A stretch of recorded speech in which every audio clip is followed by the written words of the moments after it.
जय हिंद। एक सरकारी नौकरी से रिलेटेड नया नोटिफिकेशन जारी किया गया। मात्र 10वीं पास वाले इन वैकेंसीज के लिए एलिजिबल रहेंगे। इस वीडियो में हम डिटेल से जानेंगे कहाँ की भर्ती है, क्या उसकी डिटेल्स रहने वाली है, सैलरी क्या रहेगी और कौन कौन अप्लाई कर सकता है। पूरी जानकारी इस छोटे सी वीडियो के माध्यम से देने की कोशिश करेंगे।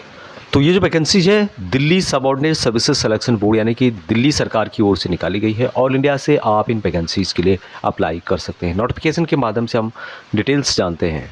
तो ये vacancies government of India Delhi subordinate services selection board की ओर से 14/8/2025 को नोटिफिकेशन जारी किया गया। और यहाँ पर जो वैकेंसीज आपको मिलेगी जो कि कोर्ट अटेंडेंट 3 टाइप की कोर्ट अटेंडेंट हैं। कोर्ट अटेंडेंट नॉर्मल, दूसरा है कोर्ट अटेंडेंट एस और कोर्ट अटेंडेंस एल। उसके अलावा रूम अटेंडेंट और सिक्योरिटी अटेंडेंट की वैकेंसी इनके द्वारा जारी की गई है। ऑनलाइन के माध्यम से इन वैकेंसीज़ के लिए 26/8 यानी 26 अगस्त 2025 से लेकर 24 सितंबर 2025 तक अप्लाई कर सकते हैं।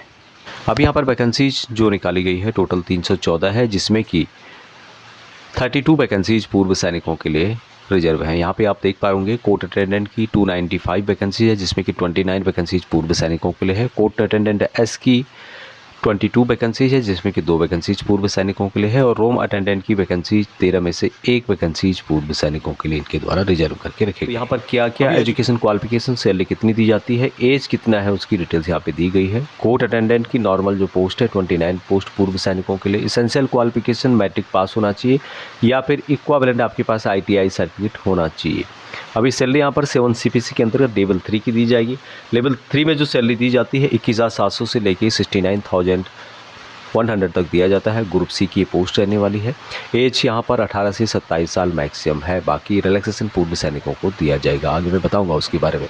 नेक्स्ट पोस्ट है कोर्ट अटेंडेंट एस की वैकेंसी। इसमें भी 2 पोस्ट पूर्व सैनिकों के लिए है। इसेंशियल क्वालिफिकेशन मैट्रिक पास या फिर ITI सर्टिफिकेट आपके पास होना चाहिए। लेवल 3 की सैलरी दी जाएगी जो कि 21,700 से लेकर 69,100 तक होगी। उसके अलावा DA HRA TA वगैरह अलग से दिए जाएंगे। एज यहाँ पर 18 से 27 साल रखी गई है। नेक्स्ट जो पोस्ट है वो है रूम अटेंडेंट की, और यहाँ पर पूर्व सैनिकों के लिए 1 पद रखा गया है। इसके लिए भी एसेंशियल क्वालिफिकेशन मैट्रिक पास या फिर आपके पास ITI सर्टिफिकेट होना चाहिए।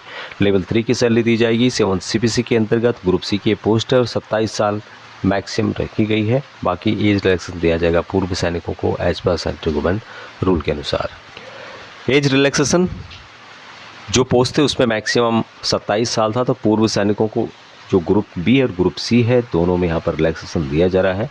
Period of military service plus 3 साल का, तो जो भी आपकी एज है उसमें से जितनी आपने सर्विस की वो माइनस करने के बाद 3 साल और आपको माइनस करना है। तो इस तरह से कैलकुलेशन करने के बाद आपकी जो एज है 27 साल से ज़्यादा नहीं आनी चाहिए। उसके अलावा maximum up to the age of 55 year तक इन वैकेंसीज़ के लिए एलिजिबल रहेंगे, अप्लाई कर सकते हैं। बाकी जो डिसेबल डिफेंस फोर्सेस पर्सनल हैं ग्रुप सी के अंतर्गत अप टू 45 ईयर तक उनको डिसेबल जो कैटेगरी है उनको छूट दी जा रही है। 50 साल तक SC ST कैटेगरी को और 48 ईयर तक OBC कैंडिडेट इन वैकेंसीज के लिए एलिजिबल रहेंगे। सिलेक्शन जो प्रोसेस यहाँ पे है, सबसे पहले टायर 1 होगा और उसके बाद होगा टायर 2। टायर 1 जो होगा MCQ टाइप के यहाँ पे क्वेश्चन पूछे जाएंगे।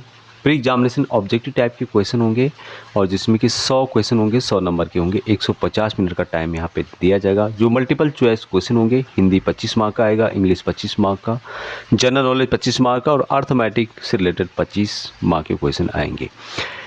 नेगेटिव मार्किंग भी आपको देखने को मिलेगी जो कि 0.25 मार्क है। उसके अलावा क्वालिफाइंग मार्क कैटेगरी वाइज यहाँ पे बताया गया है। अनरिजर्व के लिए 50 मार्क है। 100 मार्कों में से 50 मार्क आप पे आने चाहिए। SC ST OBC NCL EWS PH और ESM के लिए 45 मार्क रखे गए हैं। दूसरा यहाँ पर टायर 2 होगा और ये होगा इंटरव्यू का। There will be no minimum qualifying mark in the interview. तो इंटरव्यू के लिए कोई भी मिनिमम क्वालिफाइंग मार्क नहीं रखे गए हैं। एप्लीकेशन फीस मात्र 100 रुपये रखी गई है, लेकिन पूर्व सैनिकों कुछ कैटेगरी हैं जिनको कि एग्जामिनेट किया गया है, उनको बिना फीस के आप इन वैकेंसीज़ के लिए अप्लाई कर सकते हैं। हाउ टू अप्लाई, किस तरह से आपको अप्लाई करना है, तो इसकी जो ऑफिशियल वेबसाइट है यानी दिल्ली गवर्नमेंट की https://dssbonline.nic.in के माध्यम से आपको अप्लाई करना होगा। लिंक आपको वीडियो के डिस्क्रिप्शन में मिल जाएगा। टायर 1 एग्ज़ाम होगा जो कि MCQ टाइप के क्वेश्चन पूछे जाएंगे। इसमें जैसे कि मैंने बताया था कि 45% मार्क पूर्व सैनिकों को लाने जरूरी है, बाकी के लिए 50 है। यानी कि क्वालिफाई जो भी कर जाते हैं उनकी एक लिस्ट DSS पी बनाएगी और उसको दिल्ली हाई कोर्ट को सौंप देगी टायर 2 यानी कि इंटरव्यू के लिए। अब यहाँ पर Delhi high court interview conduct कराएगी और एमसीक्यू और इंटरव्यू के आधार पर लास्ट में इनके द्वारा लास्ट या फाइनल सिलेक्शन किया जाएगा। तो ये था इनका प्रोसेस पूरा। ज़्यादा जानकारी के लिए आप इसकी नोटिफिकेशन को फॉलो कर सकते हैं, लिंक आपको वीडियो के डिस्क्रिप्शन में मिल जाएगा। अभी तक इतना ही, जय हिंद।